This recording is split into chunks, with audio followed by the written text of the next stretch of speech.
You're listening to the Telltale channel. Don't forget to check me out on all social media: Patreon, Twitter, Teespring, and Etsy. All links can be found in the description or on my website, telltaleatheist.com.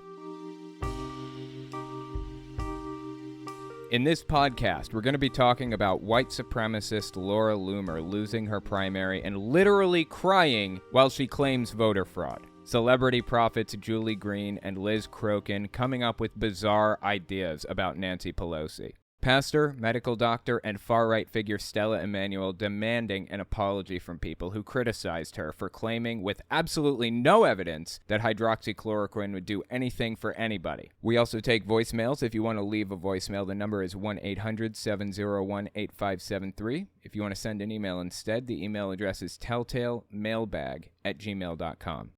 You know how some Christians, will start their meetings with a prayer, or they'll start school board meetings or whatever with a prayer, right?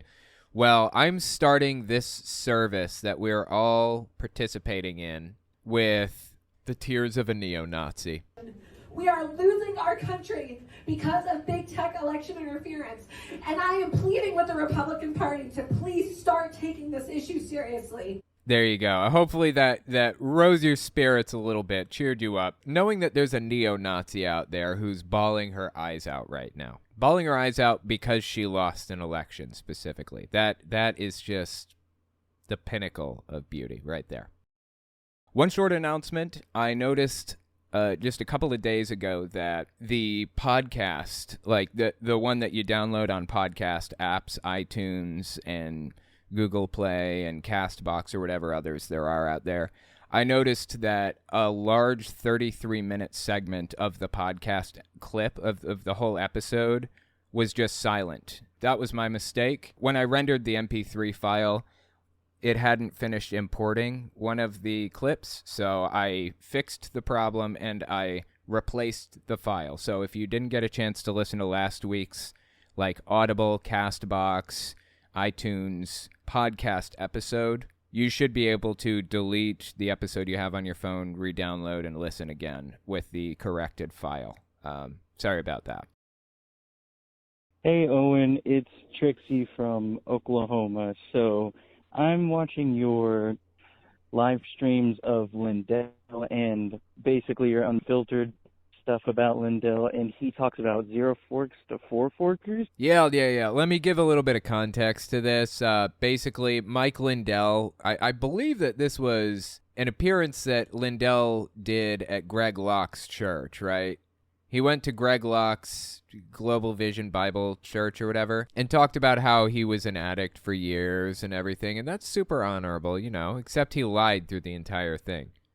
He went from an addict to a pillow mogul. That's an amazing story in itself. I don't know why the guy felt the need to lie. Well, anyway, throughout the course of the story that he told at Greg Locke's church, he talked about how he went from eating with one fork to four forks or something, or he never knew people who were four forkers. What is he talking about? I don't understand. What the hell does that even mean? I just don't understand what that's even all about. It just made no sense. So that's the context you need to listen to the rest of the voicemail. Check it out. My question to you is, has it ever been explained? It has been explained. And in retrospect, I actually went to college. I went to a community college, and one of the required classes was fine dining or something. It's basically learning to go to an upscale meeting and shake people's hand and how to tie a tie and submit a resume and how to eat with four forks and what it means and all that other stuff. So I do actually know what it means now, but let's hear the explanation. Why not, right? Basically, in a fine dining situation, you have four different forks. You have your salad, your side or your appetizer, entree, and dessert. So, four forks, zero forks to four forks. If you're having a four-course meal or no course meal, it's, addiction affects you. Whatever. That's what Lindell's saying, I think. Anyways, bye. Love your show. Yeah, I appreciate it. So basically, Lindell is saying he went from being an addict to hanging out with people who were of a higher class or whatever you want to call it. Yeah, I mean, I guess I can see the point of using 4 forks because I would rather, I have a problem with my food touching. So whatever. Some people just don't like that, I guess. So to each their own. This is Dax Fetter, and I'm from Utah. So I'm an ex-Mormon, and I figured out that it was like a cult from like your videos. Anyway, my dad is super like bigoted and homophobic. I'm gay anyway, so I have another reason to leave, and so I have to go to church with him, and it just like makes me sick. Any like conversion or stuff to just get people to be like, hey, yeah, I don't let you like make you go, stuff like that. I don't know. I don't have any ideas, so thanks, Owen. Yeah, I appreciate that. It sounds absolutely miserable. I know that I actually, like when I got kicked out, I still believed it. I believed it for years. I got kicked out at 18. I think I stopped believing around 21 or 22, maybe. So there was no, I mean, I never really enjoyed going to church, or the Kingdom Hall, as Jehovah's Witnesses call it. I never enjoyed it, but I did it for 18 years and got baptized in the whole 9 yards. There was never really a time when I didn't when I felt like I was being forced to go even though I didn't believe it, because I stopped believing after I had already stopped going. So I guess I had that going for me. But either way, you can at least say you have your mind, right? Like, not everybody does. Not everybody has their mental freedom. Not everybody is woken up to the fact that this is a destructive force in people's lives, but you have. There are a lot of downsides. You know, you have to deal with the fact that your dad is bigoted and hates people for intrinsic qualities about them and may not accept or may not like this type of person or that type of person, but you have your mind. Good luck. I know that cannot be fun. I hope things work out for the best in the end, and you can at least know that you have community here among my fans and myself that will support you through it to the best of our ability. Hey, Owen, this is Chandler from Freestone County, Texas. I figured I would share something that was interesting that you probably might not have known, but you probably might know because, I mean, you have gone into and looked at Mormonism before. But did you know that Mormons call anybody who is not a Mormon Gentiles? It's kind of weird because, I mean, Gentile is normally a word used by Hebrews, or should I say by Jews, to mention anybody who is not Jewish. But it's like, if I'm not mistaken, Mormons think that they are like Hebrews, if I'm not mistaken. Yeah, anyways, I just wanted to share that with you. Love you, buddy. Yeah, I appreciate that. That is really interesting. I went and saw the Book of Mormon on Broadway recently, like the Broadway show of the Book of Mormon or whatever. Oh my God, is that funny. I intentionally didn't consume any information about it because I wanted to see the actual play at some point in my life, and I finally got the opportunity to.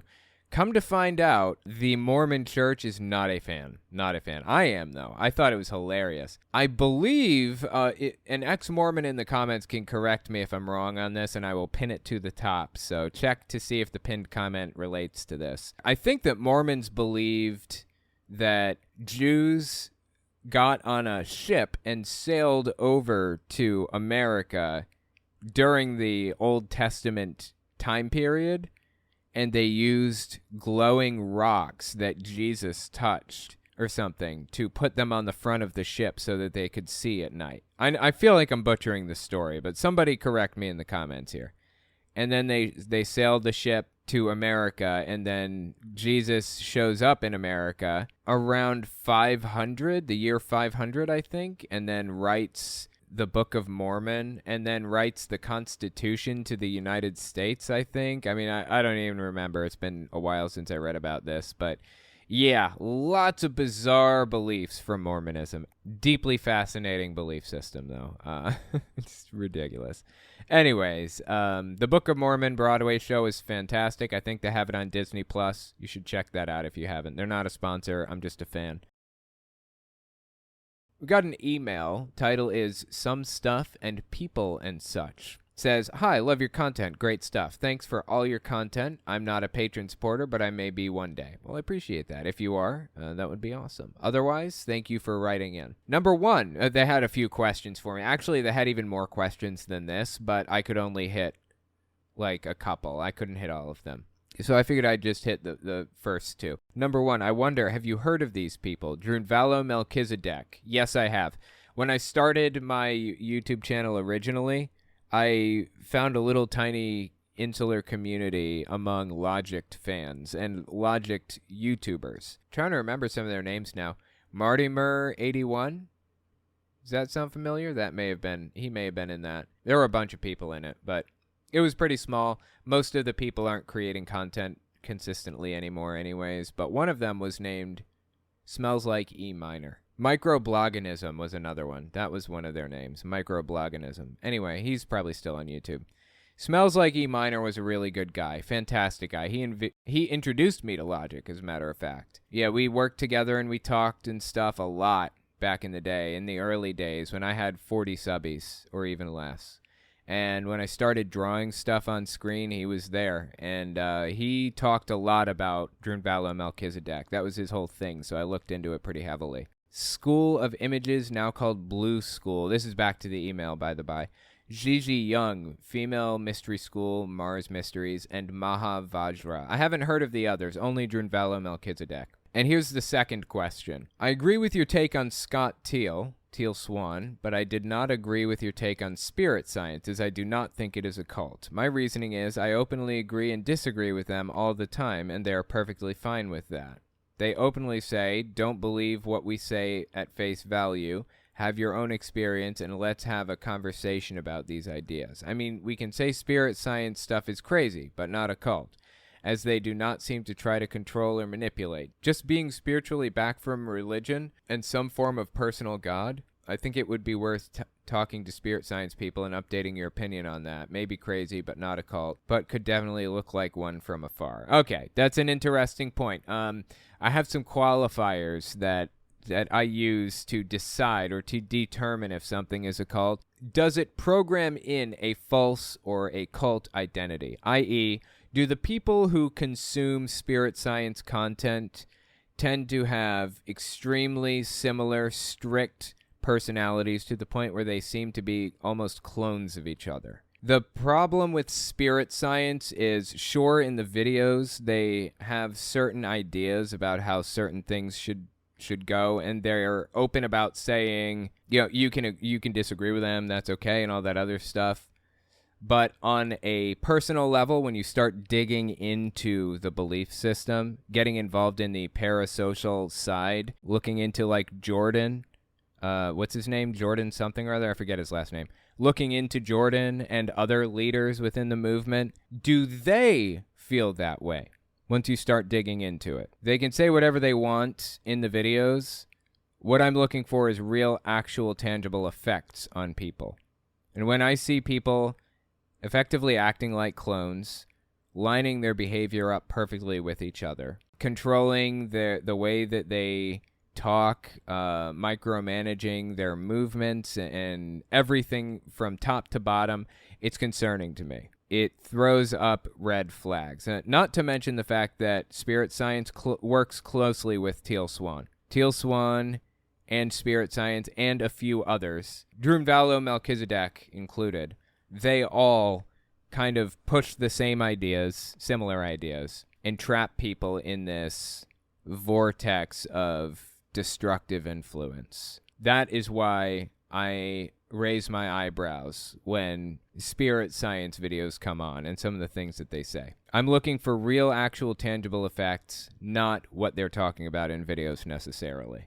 And what I see is it looks like a cult. What I see is the members act like cult members. So anyway, thank you so much for the email. I appreciate that. Title of this email is Man Overboard 72722, and it's actually they sent me a comic that I wanted to take a look at here. I love this guy. This hit my inbox right after listening to the strange guy who thinks modern Democrats are evil. Oh great, thunderstorm just knocked out this part of town too. Typing in the dark and using daughter's phone for flashlight. Repair by midnight, says Duke Energy. Cutting up fallen trees somewhere. I won't hold my breath. T. Well, thank you for that update, T. Hopefully things are going okay. Here is the interesting comic, Man Overboard. I have never heard of this before. We have to pass reasonable gun legislation and meanwhile address police violence and ensure reproductive rights. It's a guy talking to a crowd. And tackle income disparity and be ready for the next pandemic and take meaningful action on climate change. Guy next to him is yawning, and he's on a soapbox too. They're both on soapboxes like they're politicians standing in front of a crowd. And the yawning guy doesn't seem to care what the first dude's saying. And most importantly, protects the right to vote, without which we have nothing. And now the other guy who was yawning says he wants to turn your kids gay.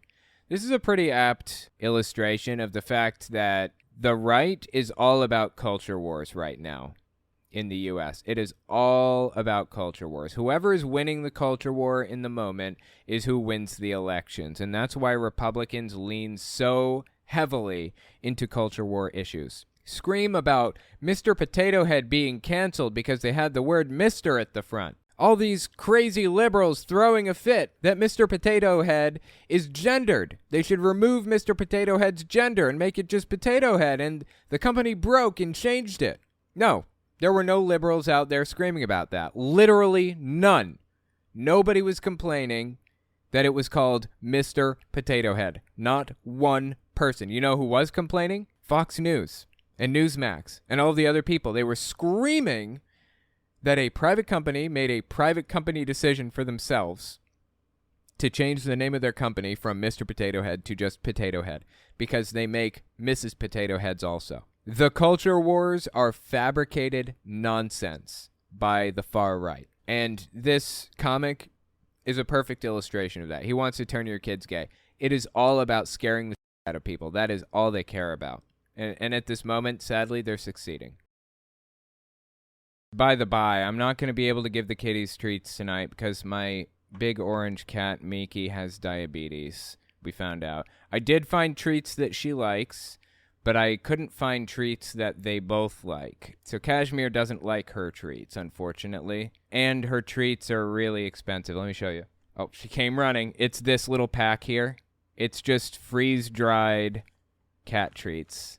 And it's like $8 or $9 or something for just a little tiny 35 grams, 1.25 ounces for like $8 or something. It's very expensive. So we've been saving them for when when we have to give her a shot of insulin so that she does, she associates insulin with like good because she gets to eat and stuff. So anyway, no cat treats tonight. I'm sorry, guys.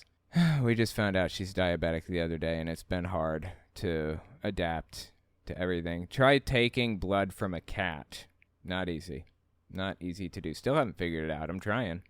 But we have to give her insulin injections twice a day. At least she's still alive. We just say that. At least she's still alive, right? That's a plus. When we come back, we're going to talk about white supremacist Laura Loomer losing her primary and literally crying while she claims voter fraud. Give us 30 seconds, and we'll be right back. You're listening to the Telltale channel. If you like what I do and you want to see me continue to do it, check out my Patreon. You can also check out my Telltale Unfiltered channel, Twitter, and Teespring. All links can be found in the description.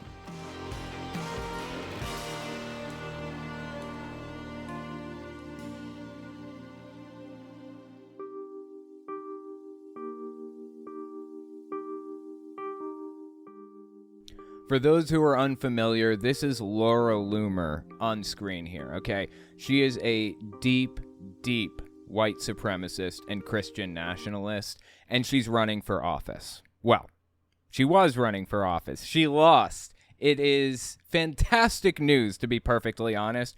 She came entirely too close to having a position of power. She is as extreme as they come. She is effectively a full-blown Nazi. No hyperbole here. I mean, you guys probably heard of Richard Spencer, right? Famous Nazi. He's one of the people who got punched on the street a while back. And, anyway, that's neither here nor there. She believes the same way that Richard Spencer believes. She agrees with him ideologically, but she wants to replace him as the face of the movement because she thinks that he is optically bad for the movement. Well, like I said, she lost her election. That news couldn't have possibly come at a better time, in my opinion. And she absolutely melted down over it. Oh my God, she lost her mind. Check this out. Late August 2022. This is her concession speech, if you will. Not really a concession exactly. Listen to what she had to say when she found out she lost. And just drink up those tears while you listen. We are losing our country because of big tech election interference. And I am pleading with the Republican Party to please start taking this issue seriously. Please. Because the American people deserve representation. And that's why I ran for Congress in 2020. It's why I ran for Congress in 2022. And it's why I'm going to keep fighting for all of you. I'm never going to... Yeah, so that was her supposed quote-unquote concession speech. She's complaining that there was fraud or that she lost because of, well, she did claim that there was fraud in this concession speech. In this specific clip, she was saying that she lost at least in part because of big tech censorship or whatever. She is extremely deplatformed, for good reason, too. I can only play some of the things that she has had to say because it's so deeply bad. But let's just take a look at her record and see what she's had to say. Just a little bit, okay? Check this one out. This is leading up to her 2022 election failure. By the way, the district that she lost in, she lost her primary to a Republican. It is a perfectly safe red district. It will never go blue as far as I can tell. It's been gerrymandered that way. If she had won that district, she would have been guaranteed a spot in Congress. Now we're going to get a different extremist Republican in her place. At least it's not Laura Loomer of all people. Listen to what she had to say here. Check this out. This is on killstream.tv. I'm a really big supporter of the Christian nationalist movement. I support Christians. I'm going to fight for Christians. I'm going to fight for white people. I'm going to fight for nationalist movements. I'm going to fight against the anti-white racism that is being, perpetuated. I'm going to fight for all Americans, really.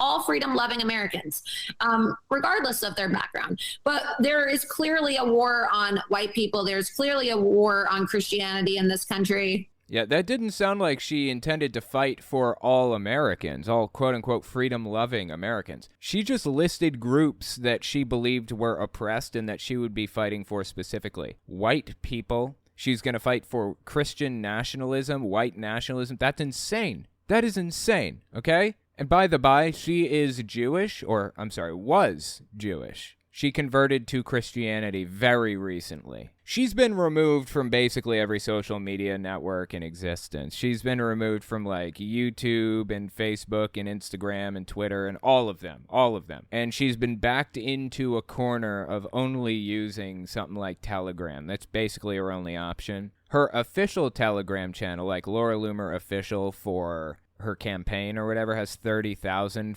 subscribers on there, it looks like.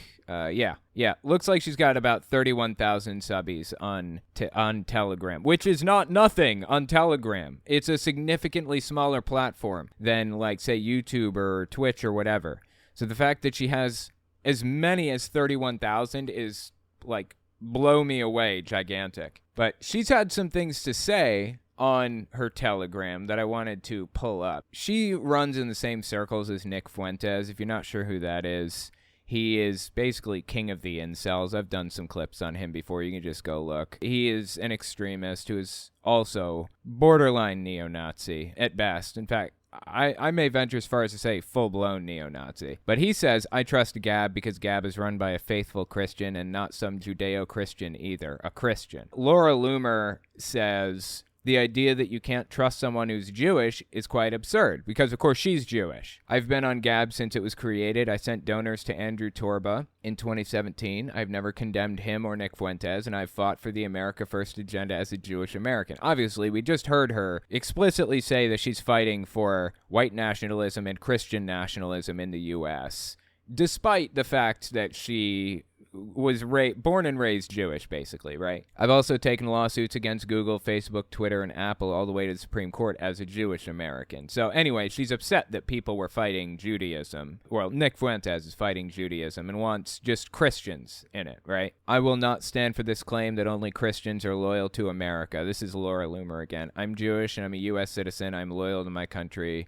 Defend your right to say what you want, but just because you say it doesn't mean it's accurate, so on and so forth. Shortly thereafter, she comes out and says she's a Christian. How about that? She came out as a Christian. When it became convenient to her, when she saw the way the tides were moving, and realized that the party, the Republican Party, is no longer interested in Jewish people, doesn't want them to be a part of the party at all, particularly since Doug Mastriano a while back said no Jewish people and no gay people allowed at our events, specifically because Ben Shapiro and Dave Rubin wanted to show up and do interviews. He specifically said no gays and no Jews. That's when she came out as a Christian. Very recently. Been a Jewish person her entire life. Now she's Christian because she can see the way that the tides are moving. That's really sad, honestly. Really sad. But it should give you insight into her mind and how it operates and how she feels about things and how she thinks and all of it. She believes in the Christian nationalist cause and is willing to go to any lengths to make that dream of Christian nationalism a reality, and that's deeply disturbing. Keep listening to what she had to say here on Killstream. Even though I am Jewish, I'm still going to fight for Christian nationalists, and I find that most of my friends and most of my allies and most of the people who I associate these days with are Christian nationalists. That's insane, man. Of course, like I said, she's no longer Jewish. She claims to be Christian, but that is insane, and it's so deeply sad. Check this one out. This is her talking about being psychic, or she seems to believe that she's psychic. This is her explaining. Listen to this. I have this kind of a blessing, but it's also a curse where I'm able to see things coming years ahead of when they actually happen, right? And of course, that's when people call you a conspiracy theorist because they say, oh, that's so crazy, that's never going to happen. And I knew that big tech was going to try to steal the election in 2020. Okay, she was removed from all of these platforms in 2020. I don't know exactly which ones. I don't know if it was like Gab and Parler and stuff, but it was at the very least YouTube, Twitter, Facebook, all of the big ones. The reason that she was removed is because of the violent, horrific stuff that she said. That is what happens when you say violent, horrific stuff on social media. You're removed. Social media companies removing you for basically repeating things that like Hitler would say about Jews is not bad. That's a good thing. We don't want that in our public discourse. We don't need it. The only thing that serves is pushing us further down the road that people were on in World War II Germany. I don't want that. That's not good. I don't want people running for Congress and on social media and having their voices amplified who are saying some of the horrific messed up stuff that was said by Hitler in World War II. Like, that's insane. I simply don't want it. And people said I was nuts. I knew they were going to ban Donald Trump. People said I was nuts. And I felt like I had to run for office in order to make a difference because I don't see anybody in the party doing anything to stop this, you know? Wow, so she said they were going to ban Donald Trump and people said she was nuts. Who? Which people? Which people said you were nuts? I think people could see that coming from a mile away. Pretty much everybody.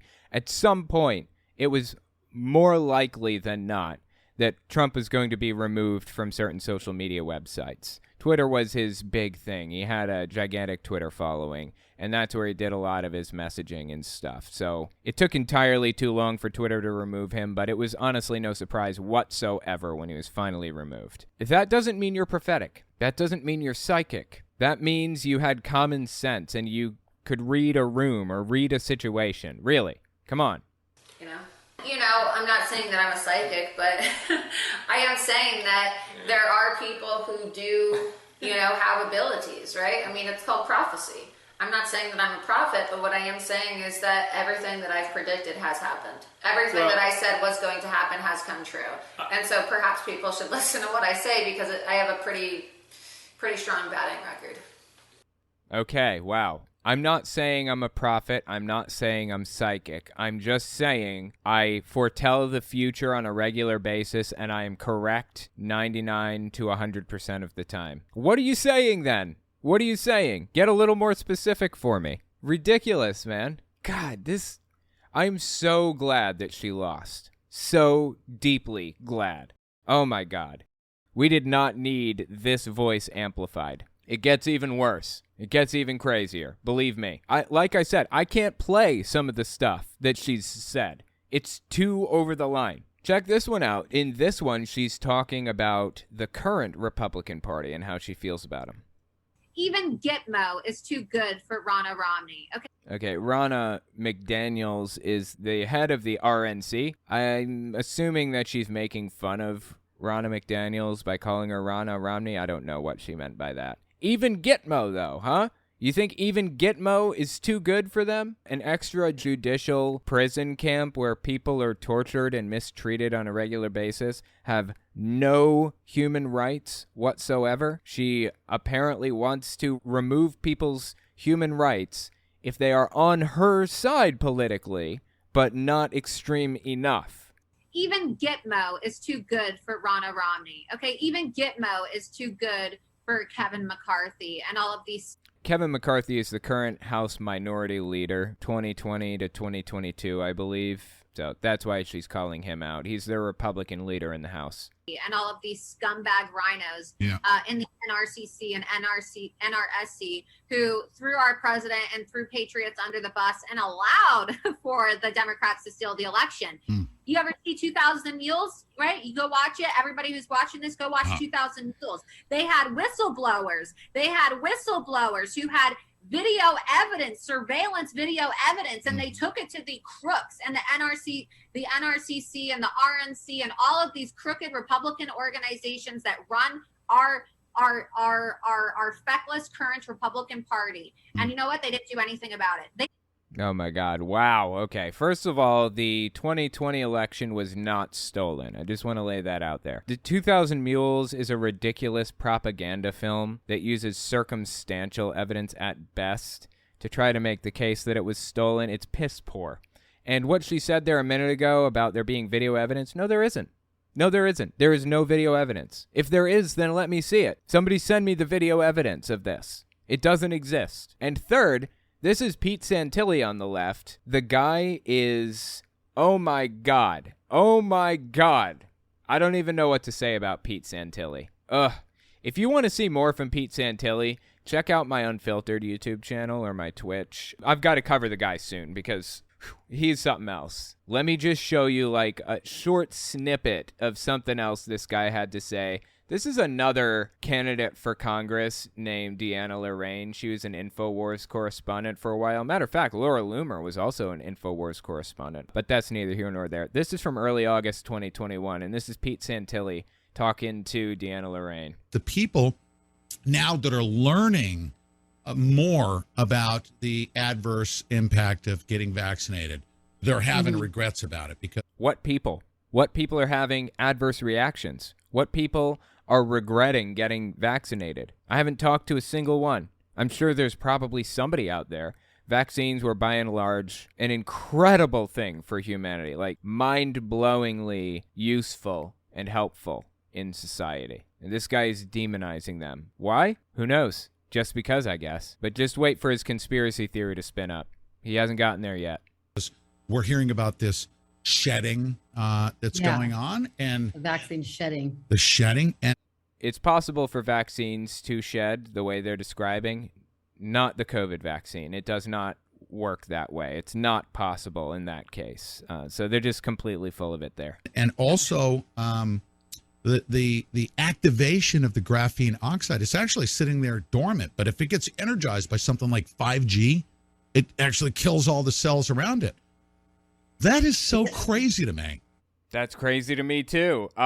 Literally nothing in that sentence made any sense or was true at all. We have entered Nutter Butter land officially. Graphene oxide is not an ingredient in the vaccine. Never was, never will be. 5G doesn't affect graphene oxide in the body? I mean, do I really need to point any of this out? Just ridiculous. So that's who Laura Loomer is talking to right now. That guy.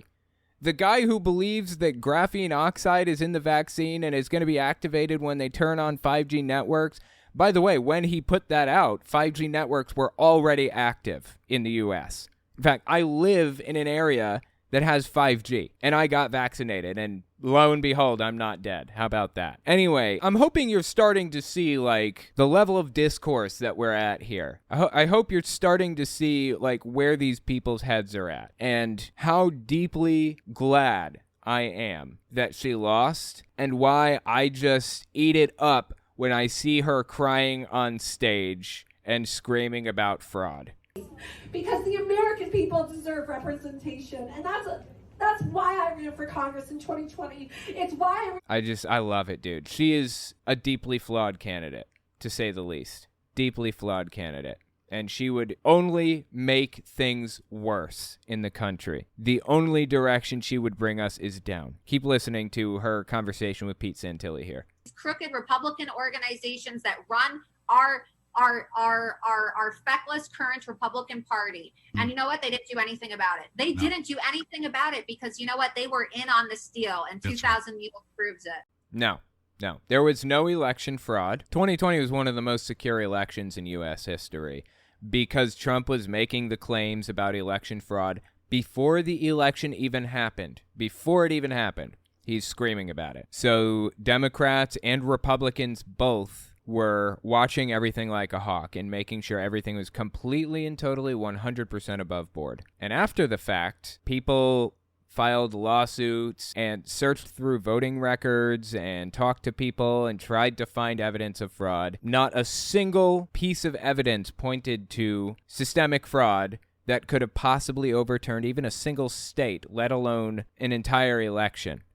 Joe Biden won. That's just what it is. Now, they're going to keep releasing these propaganda films, 2000 Mules and all of the others. Complete nonsense. It was complete nonsense when Trump made these claims. It's complete nonsense now. She also went on Alex Jones's show, actually. That was kind of interesting. She's actually an Alex Jones, like an InfoWars correspondent for a while, or a reporter. I'm not sure exactly what her role was, but she went on Alex Jones's show, InfoWars, and talked to him while she was running for Congress. Listen to this.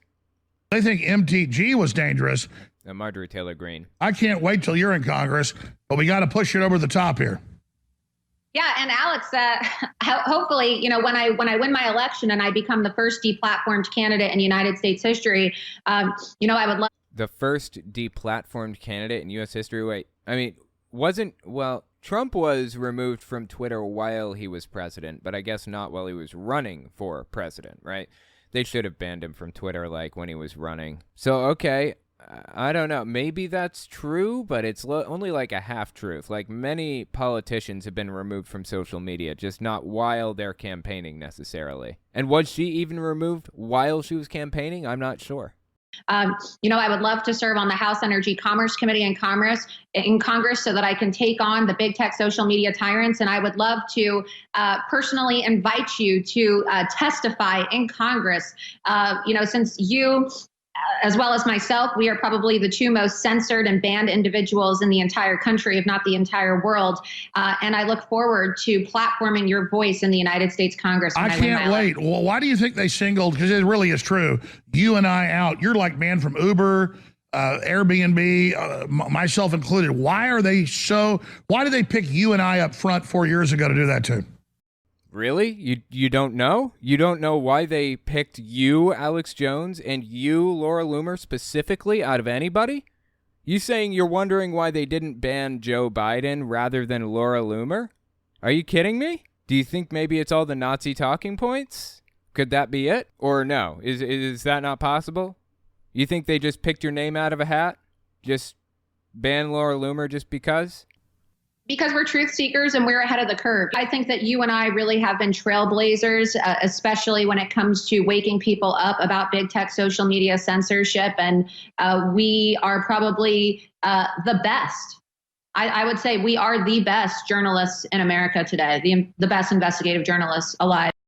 Okay, Laura Loomer and Alex Jones are not journalists, certainly not investigative journalists. They are commentators at best. I'm not a journalist. I'm a commentator. I take a story and I talk about it. I'm not investigating these things and digging into it and coming up with sources and asking tough questions and going places with the camera and all that stuff, writing articles that are unbiased or any of that stuff. I'm just talking about what I think about issues. That's a commentator. Tucker Carlson is not a journalist. He's a commentator. Don't confuse the two. Just absolutely ridiculous from top to bottom, dude. Check this one out. This should give you a good idea of the types of things that she believes.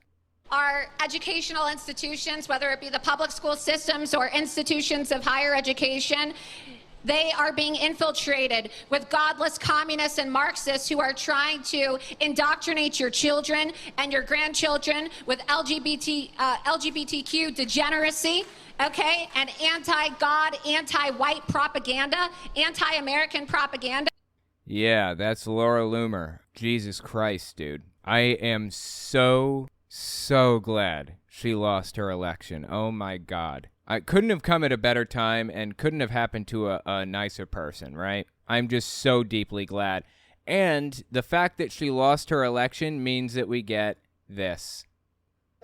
We are losing our country because of big tech election interference.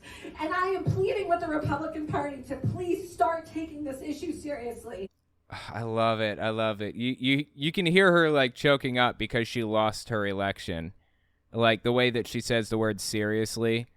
I'm so glad that she lost. So glad that she lost. I'm drinking these tears up, man. Drinking them up. Here's another one. Interesting little fun fact about Laura Loomer. She held a protest in New York City, I believe. She handcuffed herself to something. I don't remember what it was over or where it happened exactly, but she handcuffed herself and apparently threw away the key and forgot that she needs to use the bathroom every few hours. So she asked the police to cut through the handcuffs for her, presumably so she could use the bathroom. Not the smartest idea to throw the key away, probably. But I guess, whatever. I live and learn, I suppose, right? Live and learn. Listen to this one. People here are very down to earth. They care about God, they care about their country, and they care about preserving the Constitution. And so I'm able to be myself. In Palm Beach, I had to appeal to a more independent voting base or a more moderate voting base because it was more liberal there.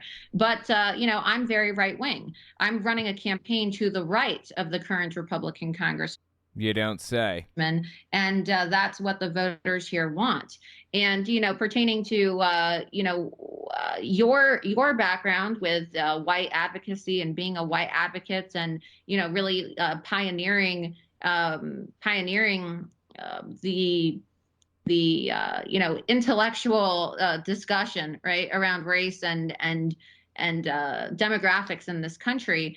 She believes that her viewpoint on racial issues is the intellectual side, the intellectual discussion.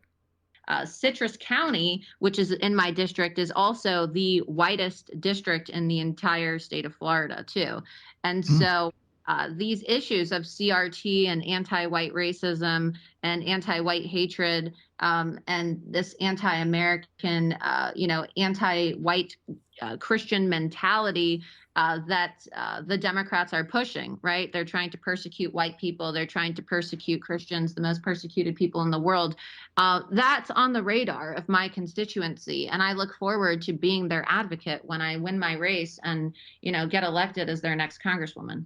Dude, her brain is empty except for propaganda. Nothing in there but propaganda. That's it. That's insane. That is absolutely insane. How did she get here? How did this person get to this point in her life where she believes this insane stuff? That is nuts. Well, that does sound very exciting. Oh my God, dude. But like I said, man, you've got to love it when you see something so perfect as this. We are losing our country because of big tech election interference. And I am pleading with the Republican Party to please start taking this issue seriously. Please. Because the American people deserve representation. And That's why I ran for Congress in 2020. It's why I ran for Congress in 2022, and it's why I'm going to keep fighting for all of you. I'm never going to. Yeah, she's got problems, dude. She's got problems. So here's my question. Does she really believe that she was cheated out of this election? Does she really believe that there was like a voter fraud or whatever in her district, her tiny little itty-bitty district that's 99% white or whatever? Does she really believe that the Republican opponent that she ran against orchestrated this whole voter fraud thing? Or is she just using it to her own political ends? Let me know what you think in the comments or on Twitter at @TelltaleAtheist. When we come back, we're going to talk about celebrity prophets Julie Green and Liz Crokin coming up with bizarre ideas about Nancy Pelosi. Give us 30 seconds, and we'll be right back. You're listening to the Telltale channel. If you like what I do and you want to see me continue to do it, check out my Patreon. You can also check out my Telltale Unfiltered channel, Twitter, and Teespring. All links can be found in the description.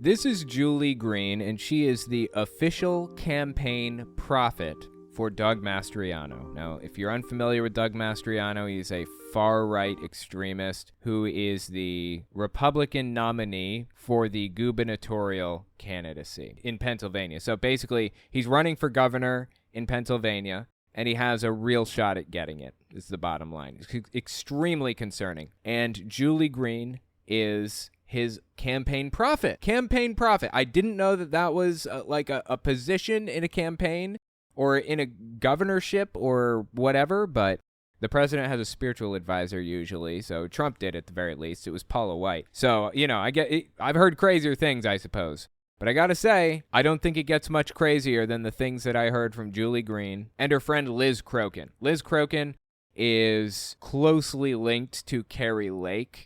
They've been on the same shows. They've taken pictures together. They talk regularly, from my understanding. I don't know if she uses Liz Crokin as like a prophet, a campaign prophet or whatever.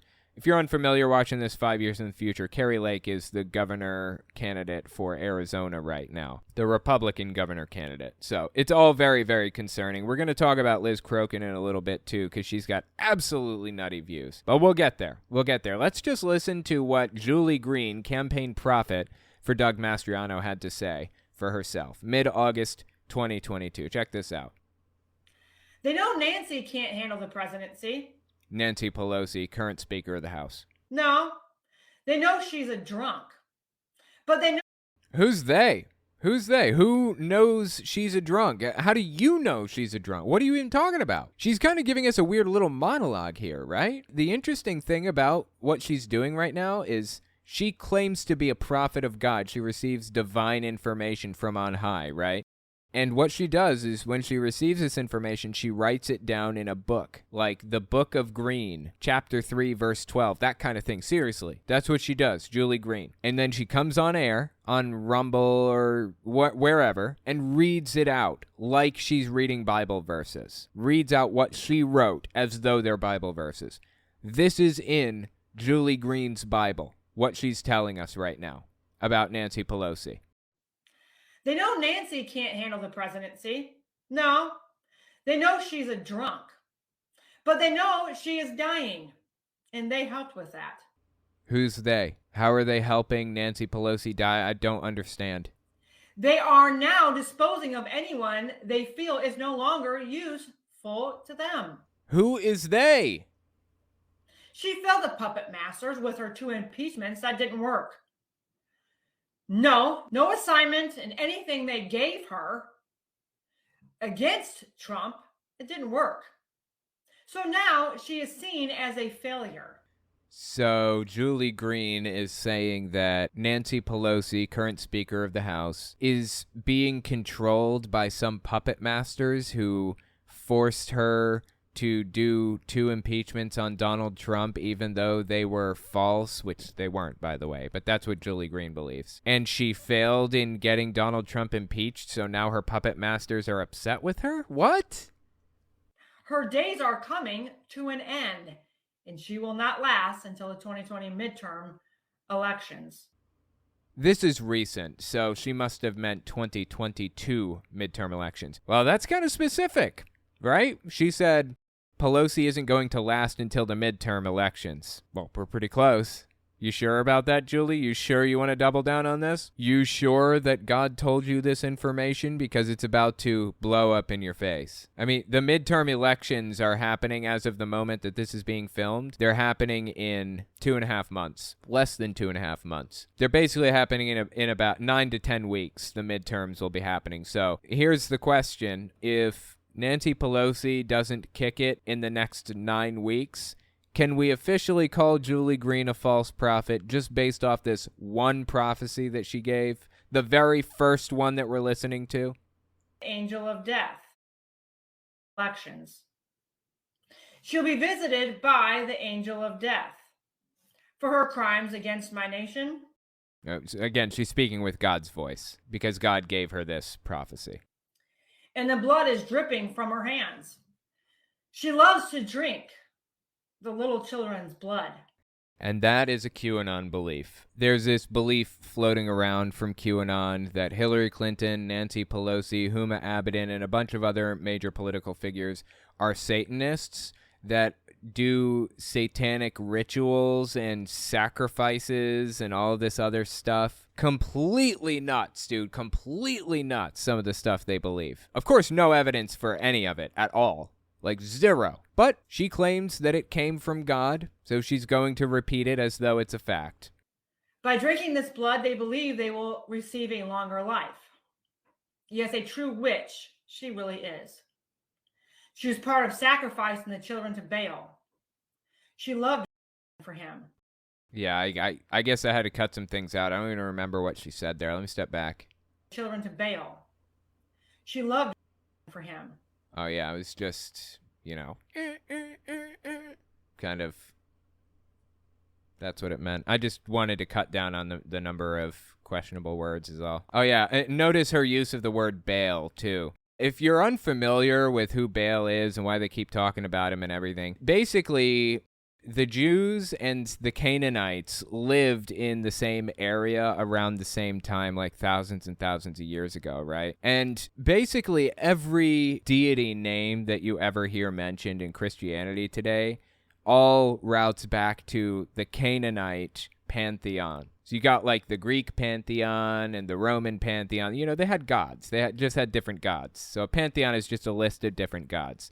Zeus, Thor, Neptune, and whatever. I mean, they're just a gigantic list of gods, right? Well, the Canaanites had a list of gods too. Baal was one of them. Marduk was another one. Yahweh was one of the Canaanite gods. The god of metallurgy, actually, was what Yahweh was. And then the Jews came along and they were like, hey, I like that pantheon and I like that Yahweh fella and I think I'm going to take him. So they took Yahweh as their own and formed out an effectively monotheistic religion out of it. But you can see the heavy Canaanite pantheon influence in the Old Testament. For example, here's another god from the Canaanite pantheon, El. El was the creator god that created all of the others, and the gods that he created were collectively known as the Elohim. One of the gods that he created was Yahweh, of course. So anyway, that is the Canaanite pantheon influence on the Jewish religion and the Christian religion. Kind of interesting. So when they talk about Baal here, like Julie Green was talking about just now, Baal was one of the gods. It was like one of the bad guys in the Canaanite pantheon. That's why I find it deeply fascinating that they talk about Baal so much, Baal worship and all that stuff. It's basically like Satan. It was like the Canaanite Satan. Of course, Satan didn't exist up until 500 to 600 years before Jesus came along, and even then, it wasn't exactly what we know today as Satan. So they referred to Baal more often than not, which was the Canaanite Satan, pretty much. Children to Baal. She loved for him. Well, now she will pay the ultimate price with her life, and her life is now over. For the facts against you and the baby she, along with giving money from her bills to help with trafficking the children, and of course to finance Epstein Island and that lifestyle. Wait. Epstein, that name is so familiar. Is that the guy that Donald Trump is friends with, that took a bunch of pictures with him and hung out with him and got sued by people that he was connected to and all that stuff? I feel like that we're talking about the same guy, right? Epstein, Jeffrey Epstein, right? Yeah, that dude that Trump is really close, or was, I guess, really close friends with. The dude whose girlfriend Trump wished well when she was on trial for all the terrible stuff, right? Are we talking about the same guy here? So anyway, that's Julie Green. That is campaign prophet of Doug Mastriano, gubernatorial candidate for Pennsylvania, and he has a real shot. A real shot. We should be concerned. Out of curiosity, let's just look at what his chances are, actually. I use a website called 270towin.com. I don't know if you guys have heard of this before, but it's super useful. You can look at interactive maps and pick which map library to use, like Cook Political Inside Elections, 538. They all have their own estimates on here. Right now, it's looking like Pennsylvania leans blue, light blue, so it's not a sure thing. But Mastriano is not favored to win the election. That's good. That's good. It's concerning that it's not solidly blue, and we know for a fact that Mastriano's going to lose. It looks like some of these estimates have Pennsylvania a little bit more of a toss-up than others. I also go to 538.com. They have polling aggregates. They've been extremely useful for finding out, like, the likelihood of these people winning or this thing or that thing. Let me look at, let's see, governor. Okay, here you go. This is the current state of the Pennsylvania governor race. We've got the Democrat Shapiro at 48.3%, polling at 48.3%. Mastriano is polling at 41%. Now, there have not been very many polls done on these two. The strength of this polling data is in how many polls have been taken. So take this with a grain of salt. The margin of error is probably a lot wider than usual. But it currently appears as though Shapiro is going to win. Either way, it's closer than it should be. It's closer than it should be. It's concerning, is the point here. And Julie Green is Mastriano's campaign prophet. Mastriano has people like this running around representing his campaign. That's nuts. That is nuts. Check out this next one, mid-August 2022. Ilhan Omer. I love how she pronounced it. Ilhan Omer. Ilhan Omer. Love it. You are a snake in the grass. You were a spy sent from your land to get everything you could to give it back to the nation that you serve. I am ripping the information out of your hands and your mouth will be shut. You infiltrated my nation, and that is the last thing you will ever do. She believes that God told her this prophecy, that Ilhan Omer is trying to infiltrate the U.S. government on behalf of the Yemen government. Yemenis, that's where she's from, right? What kind of a weird, bizarre, delusional fantasy land does she live in? Really, like, none of this makes any sense. None of this adds up. This is bizarre. Your nation is letting you fall for them. You have no one on your side to save you. And the great I am is against you. And the great I am, that's a name for God in the Bible, but it's been heavily co-opted by the QAnon movement. A lot of QAnon cults call themselves I ams. Particularly Romana Didulo, she does that a lot. She is the supposed Queen of Canada, QAnon cult leader. Anyway, she calls her people I ams, and QAnon in general likes to do that. So you have no one on your side to save you. And the great I am is against you, and you will fall for your treacherous acts. Yeah, so she obviously doesn't like Ilhan Omer at all. What's not to like about Ilhan Omer, honestly? I think she's awesome. Check this one out, mid-August 2022. I mean, this person just keeps on going, dude. Keeps on going with the crazy stuff. Adam Schiff, how shifty you are. A weasel, a rat. You sold this nation out and formulated plans to throw out my son. You know what's weird? It's weird to me that God, who she's speaking for here, uses the same, like, inflections and mannerisms and vocal speech patterns that Donald Trump uses. Is that weird to anybody else? Is it just me? rat. You sold this nation out and formulated plans to throw out my son from his rightful position as president. You thought you were so clever and couldn't be caught. Well, I will shine my spotlight on you, and all will see the proof of your disgusting acts against my son, the true president, and also your part in selling my nation to China for your protection. Wow. Wow. That is weird, dude. Against my son, Donald Trump. Like, I know God views everybody as his children or whatever, but I always thought that, like, Jesus was something very unique and special being God's son. Like, we're all God's children, whatever. But, you know, there's a difference between being God's children and being God's son, right? The son of God, if you will. Weird that she refers to Trump that way. Part in selling my nation to China for your protection.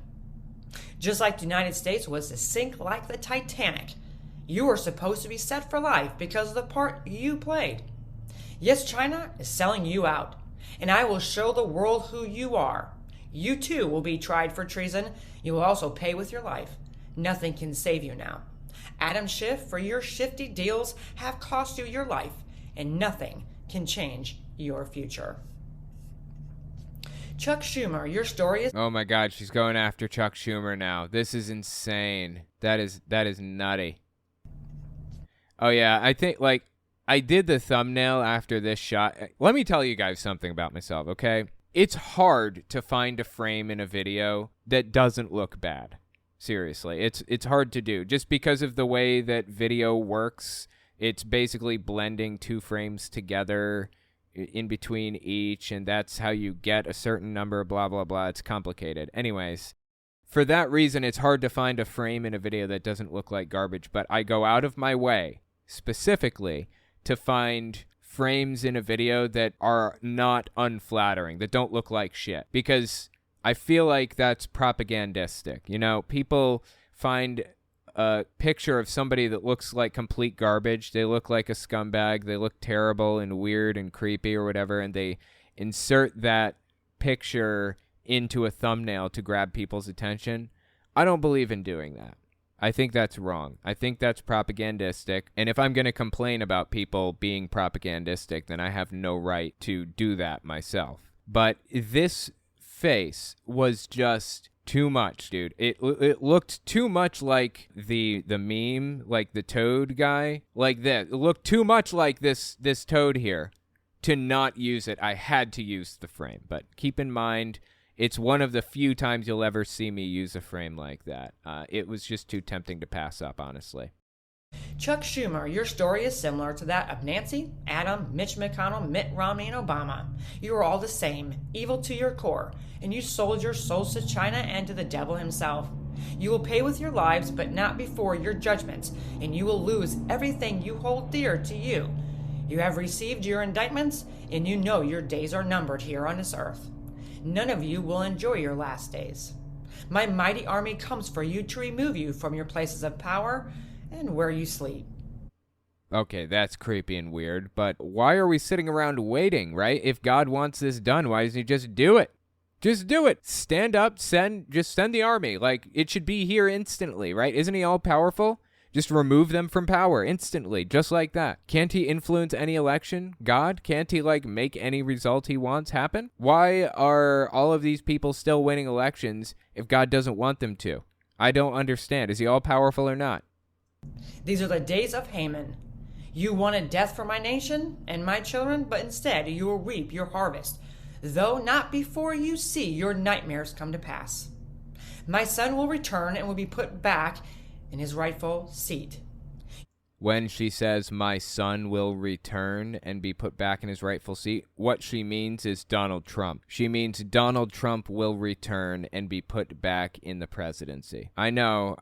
If you thought that she was talking about Jesus, I did too at first. Seriously. They treat him like he's Jesus. There is a new Donald Trump religious cult, and she is a leader in that cult. That's bizarre.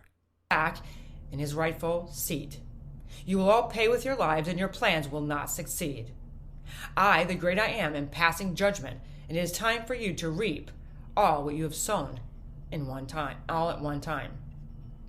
Yeah, so anyway, that's Julie Green. Absolutely bizarre. Sad part about this whole thing, though, about Julie Green, and as I mentioned earlier, Liz Crokin, this woman right here, they're full-blown QAnon members. That's the whole issue here. Liz Crokin is very close to Kari Lake, the gubernatorial candidate for Arizona, who has an honest shot at winning right now. I'm honestly very concerned. And Julie Green is also a QAnon member and very influential with another gubernatorial candidate. And here's the even more worrying part about it. Putin's fingerprints, Russia's fingerprints, are all over the QAnon belief system. This is Delora O'Brien right here. This came out early March 2022. Almost immediately after the Ukraine war started. QAnon wasn't really saying anything about Ukraine. They had nothing to do with Ukraine. They didn't know anything about Ukraine or whatever else. As soon as the Ukraine war started, QAnon starts espousing conspiracy theories about Ukraine. Bizarrely. Early March 2022. Delora O'Brien. Not on Putin's side. I'm not on Zelensky's side. I'm not on Trump's side. I'm on God's side. God's side is the side of truth. It just so happens that right now, our President Trump is on the side of God. Also, believe it or not, so is Putin. Is that not a bizarre thing for somebody to say immediately after the Ukraine war started? Again, she's a full-blown QAnoner. She speaks for QAnon in large part. This person does, Delora O'Brien. Putin's fingerprints are absolutely all over QAnon. Right before I came on here, this is what was sent to me. A Russian soldier, I even have his name, and I can't give it. I'm sorry, I can't. Just research it. I'm sure it'll start coming out. Okay, never came out, by the way. I'll let you guys listen and see what she said. Searching for bioweapons. There was him and a few of the other soldiers searching for bioweapons in central Ukraine. They were never searching for bioweapons because they were never there. It's all complete nonsense. It is conspiracy theory top to bottom. Why does QAnon care about what's happening in Ukraine specifically? Why did they link Ukraine conspiracies to American conspiracies like that? Because Putin's fingerprints are all over QAnon. They have been since the beginning, honestly. And he's been pulling the levers, trying to force them to get more influential in politics and push more Ukraine conspiracy theories within America. Absolutely disgusting. So when I point out that Liz Crokin, this woman here, and Julie Green are QAnon members, and they are closely linked, even campaign profits, for gubernatorial candidates, people are trying to take governorships in the U.S. for U.S. states, that should be concerning. The fact that they are so close to power, so close, and completely convinced, obsessed with QAnon, with the ideas that they espouse. Here is a very clear, direct link. Putin to campaign profits to U.S. governors. Extremely disturbing stuff. Listen to what Liz Crokin has to say here. This is mid-August 2022. Again, she's linked to Kari Lake of Arizona. The White Hats tainted the elites' adrenochrome supply with the coronavirus. And okay, there's a lot here. I need to break each thing down. White Hats are... QAnon believes that there are, like, good members of the military who are operating together, and there's, like, a civil war within the military for the White Hats, or the good guys who are the Republicans, and they're trying to take out the bad guys who are the Democrats and working for the elites or whatever else. Anyway, so the White Hat military people, she believes, tainted the adrenochrome supply of the elites. Now, adrenochrome isn't even real, okay? It's a pretend fake drug from a movie called Fear and Loathing in Las Vegas. The substance itself is technically real, but it cannot be used as a drug. If you take it, you can get it in powder form, like you can buy it apparently. It's not hard to access, and if you actually take it, the more you take, the worse the headache you get, basically. QAnon believes that you have to take it from, like, a live person, and it's an excruciating process, blah, blah, blah. Like, none of it's true. It's all complete fabrication, pseudo-scientific nonsense from the ground up. And they believe that the elites, or the cabal, or the Illuminati, are taking this every day, and they're, like, mistreating people to try to get more of a supply or whatever, right? And the white hat military comes in and they tainted their supply with corona. I don't know how they would do that. Nothing about this makes sense except for within their weird little echo chamber. That's the only context. So, and now that I've explained the premises behind what she's saying, let's start it over and listen a little bit more. Again, close friends with Kari Lake, governor candidate for Arizona right now. The white hats tainted the elite's adrenochrome supply with the coronavirus, and that's why so many members of the elites are getting the coronavirus, if indeed they do have the coronavirus. So she doesn't even know that they do. She doesn't even know if this is true. She says she's using this as evidence that the white hat military came in and did something that they weren't supposed to do, but she doesn't even know if that's true in the first place. Building assumptions upon nonsense. That's what she's doing right now. And using all of those assumptions and nonsense to build some kind of a ridiculous conspiracy theory out. Adrenochrome is a drug that... No, it's not. Wrong. Right there. ...that the elites love. It comes from children. The drug... No. Adrenochrome is just a chemical that our body releases naturally, and it can come from anybody, and it doesn't really do anything for you if it's consumed. If it was actually a drug that could be used, you can bet it would be on the black market all over the place. It's nowhere to be found. You can just buy it on eBay, I think. It's like it comes in a powder form, and it just gives you a headache. Children. The drug is extracted from the pituitary gland of... You mean the adrenal gland? The pituitary gland is in the brain. But, okay, go on. Gland of children. It's sold on the black market. It's the drug of the elites. It's their favorite drug. It is beyond evil. It's demonic. It is so sick. So there is a theory... No to literally every single word out of her mouth. Not one of them was correct. Not one. Let's hear her theory. So there is a theory that the white hats tainted their adrenochrome supply with the coronavirus. Oh, no to all of that. Literally everything she said is wrong in every way. That is absolutely bizarre. God, this is so weird and entertaining, isn't it? Like, these two people are something else. I mean, it's sad that they're so close to power right now. You see what I mean? Look, this is what I was talking about earlier. Like, I just click around, every single frame looks bad. It doesn't matter. You can do it to my video, to anything. Every frame that I click looks absolutely terrible. That's just the nature of video. But anyway, like I was saying, it's sad that they're so close to power, but I will be damned if it's not entertaining as hell to listen to them just eat themselves alive with these conspiracy theories. It's absolutely nutty stuff, man. Rush's fingerprints are all over this, man, and that's concerning in itself. Anyway, if you disagree with anything I've said, let me know in the comments or on Twitter at Telltale Atheist.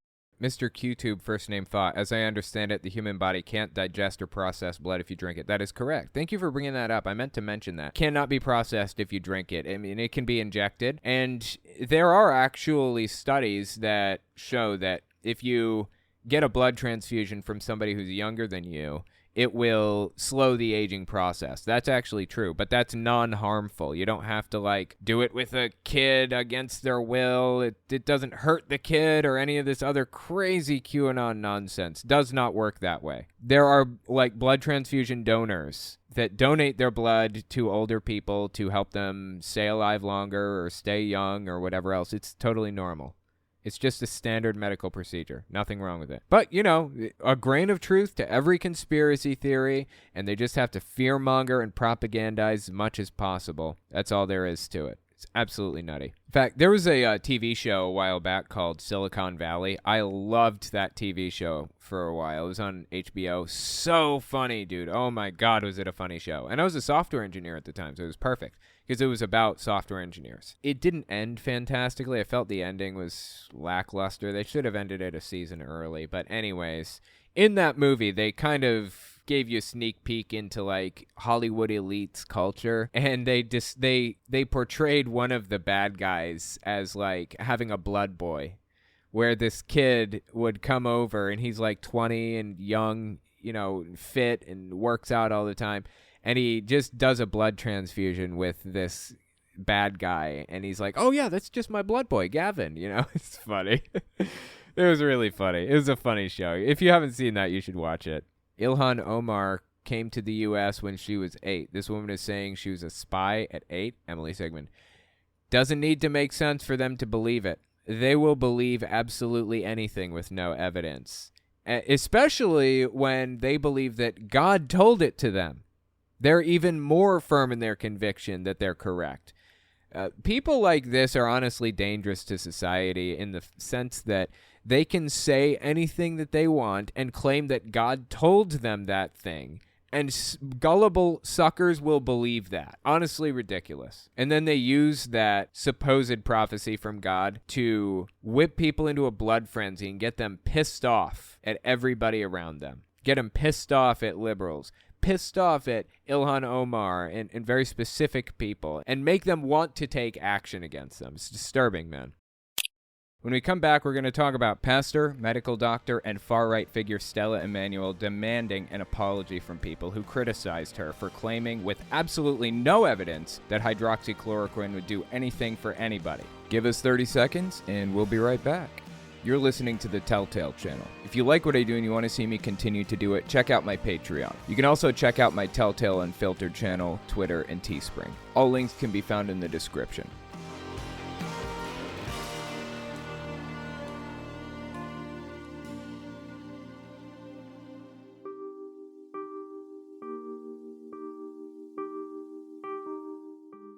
This is Stella Immanuel, and she got famous a while back because she was retweeted by Donald Trump in this video. This was at a time when we didn't really have any cures for the virus. We had no good treatments for COVID yet. This was early on in the pandemic. I don't remember exactly when it was, but there were people looking at certain things. Like scientists were looking into hydroxychloroquine at this time, or a little bit before this. Eventually, as time passed, Donald Trump starts endorsing hydroxychloroquine incorrectly because it wasn't a good cure, we discovered. I'm not inside the guy's head, but just from the outside, it seemed as though Trump was trying to give people hope, so he pointed them at hydroxychloroquine, and then his arrogance would not allow him to back down from that when science discovered that hydroxychloroquine wasn't doing anything for anybody, wasn't helping anything. But this doctor, Stella Immanuel, despite having science that now proved that hydroxychloroquine was not helping COVID patients, it wasn't doing anything for anybody, she comes out on this press conference thing or whatever and starts talking about how it's all lies and how it is actually helping people, and it's retweeted by Donald Trump. Listen to this. This is an older one. This is from like 2020. Upset. Why I'm upset is that I see people that cannot breathe. I see parents walk in. I see diabetics sit in my office knowing that this is a death sentence and they can't breathe. And I hug them and I tell them it's going to be okay. You're going to live. And we treat them and they live. None has died. So if some fake science, some person sponsored by all these fake pharma companies comes and say, oh, we've done studies and they found out that it doesn't work, I can tell you categorically it's fake science. I want to know who is sponsoring that study. I want to know who is behind it. Because there is no way I can treat 350 patients and counting, and nobody is dead, and they all did better. And then you're going to tell me that you treated 20 people, 40 people, and it didn't work. Here's the thing. This is how science works. This is the beautiful thing about science. If this is real, if she really did treat 350 patients and they did better, and she treated them with hydroxychloroquine, and they did better than before, you should record this in a paper. She's a medical doctor. She should be able to record the results Doesn't have to be anecdotal. Have a control group. This is how science is done. How does she not know that? How does she not know how science works? What she's doing right now is holding up anecdotal evidence, which is completely worthless in the world of science. Anecdotal evidence is not useful to coming to facts, okay? She's using anecdotes to try to disprove a scientific study with control groups and everything. This is pure, unadulterated propaganda that she was laying down here. I'm a true testimony. So I came here to Washington, D.C. to tell America, nobody needs to get sick. This virus has a cure. It is called hydroxychloroquine, zinc, and Zithromax. That was proposed as a possibility and discovered to not be helpful. In fact, be dangerous to take. It was not productive to take that regimen or whatever to cure COVID. Now we have Paxlovid, I think, which is a pill that actually cures it. She doesn't care. She's just going to come out here and propagandize and lie on Donald Trump's behalf. And that's why she got retweeted by him, because she's willing to lie, which objectively got people killed. It got people hurt. That she and Trump were out here lying about the efficacy of a medicine that doesn't do anything for COVID. Nothing. All right, keep listening. You don't need mask. There is a cure. I know they don't want to open schools. No, you don't need people to be locked down. There is prevention and there is a cure. And let me tell you something. All you fake doctors out there that tell me, oh yeah, I want a double-blinded studies. I just tell you, quit sounding like a computer, double-blinded. I don't know whether your chips are malfunctioning, but I'm a real doctor. Okay, you catch that? I don't know if your chips are malfunctioning. She wasn't joking. She actually believes that people are being replaced with robots or clones. Seriously, that wasn't just some flippant remark like, I don't know if your chips are malfunctioning or whatever because you're acting like robots. No, she thinks there are clones and robots out there. No joke, okay? Watch. This one is late May 2022. Listen to this. Brothers and sisters, patriots, we are living in a time when there are two seeds in the world. The other seed is not human. And until we start realizing that we're dealing with creatures that are not human, Love how she rolls that R. That is absolutely superb. You keep thinking people like Pelosi and Biden are human. I don't know where their human selves are, but the Bible says the devil would deceive the people of the world to create these images.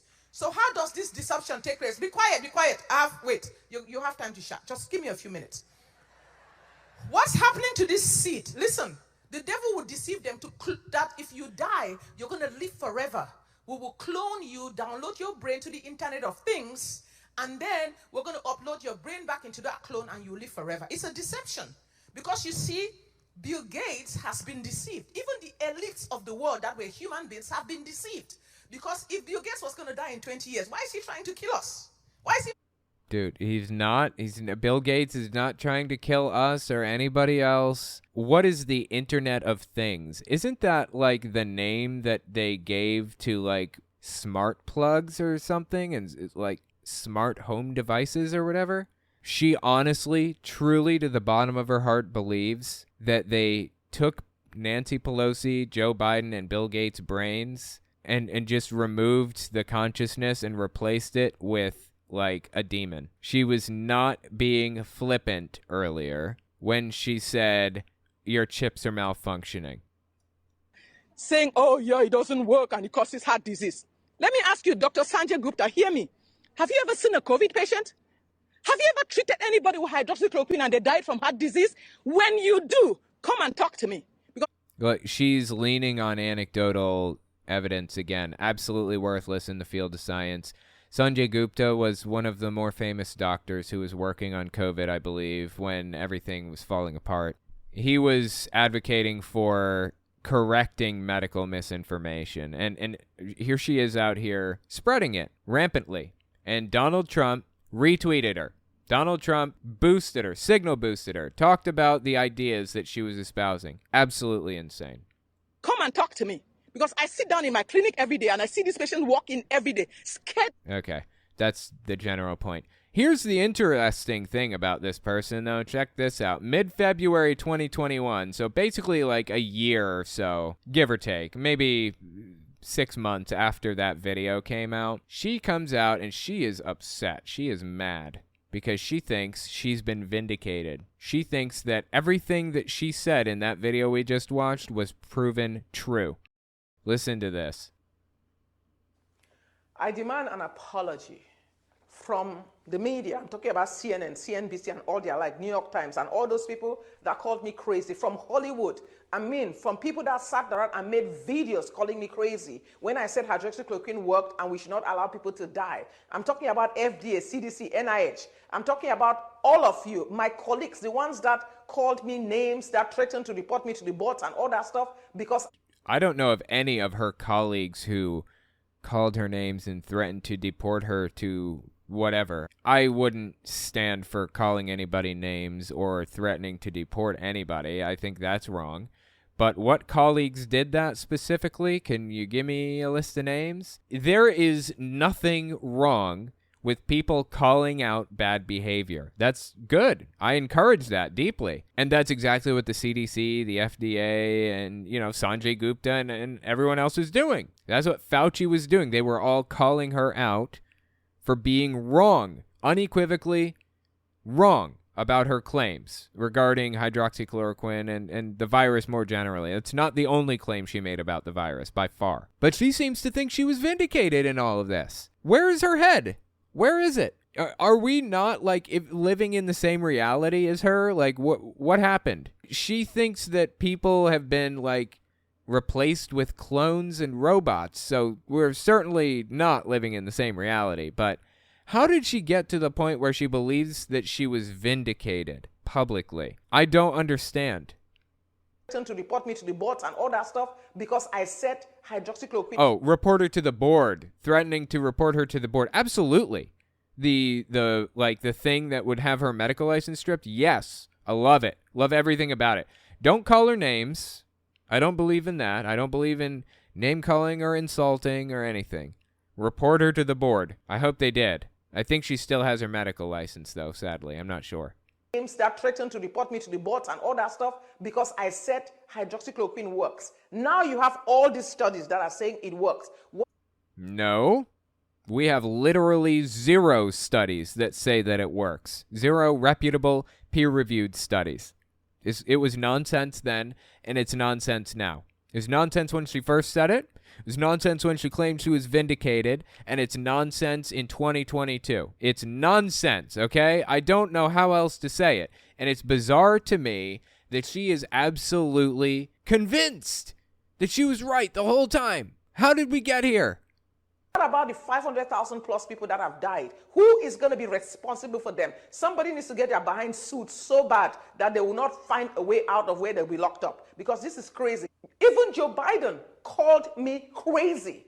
I demand an apology from every single one of you, because when I said the truth, none of you listened. You people laughed at us, you people ridiculed us, you canceled us, and you allowed people to die. You all are so, not just, you are evil, this is wicked. And you know what? Somebody needs to be held accountable for this. Okay, now, if you think that's bad, it gets worse. It gets a lot worse. This is from The Water Cooler with David Brody. It's on Real America's Voice, I think. Yeah, Real America's Voice. It is a far-right news outlet or commentary outlet more than anything. It's really, really high up, though. They have a lot of viewers on Real America's Voice and on the TV show on there, The Water Cooler. It's extremely influential. And they had her on. They had her on to talk to them. So listen to this. Late August 2022. She's still peddling this stuff. After we've come out with a bunch of useful medicines and vaccines and various different types of treatments for the virus, let's see what she says now. So our goal right now as frontline health workers is to make sure that we build people's immunity and get information so that we're always 2 steps ahead. But most importantly, you should pray and give your life to Christ, because at the end of the day, I'm going to take my chances with gorilla pox, monkey pox, elephant pox, or whatever they give than allow myself to be genetically modified. Okay, God, there's so much here. You catch what she said? She listed diseases, and she said, I want to protect myself from whatever they give, i.e., the Illuminati is trying to infect people with monkeypox, is what she's saying. And I would rather go to heaven than have my DNA genetically modified. That is insane on so many levels. I do not even know where to start with this. That is nutty. Monkeypox is actually, I believe that the smallpox vaccine works for monkeypox currently. Didn't we eliminate smallpox? I believe we did. Yeah, it was 1980 was when smallpox is officially declared eradicated following worldwide vaccine programs. But the smallpox vaccine still exists because monkeypox, I guess a variant, I'm not sure. I'm not a scientist, so don't trust anything I say about it.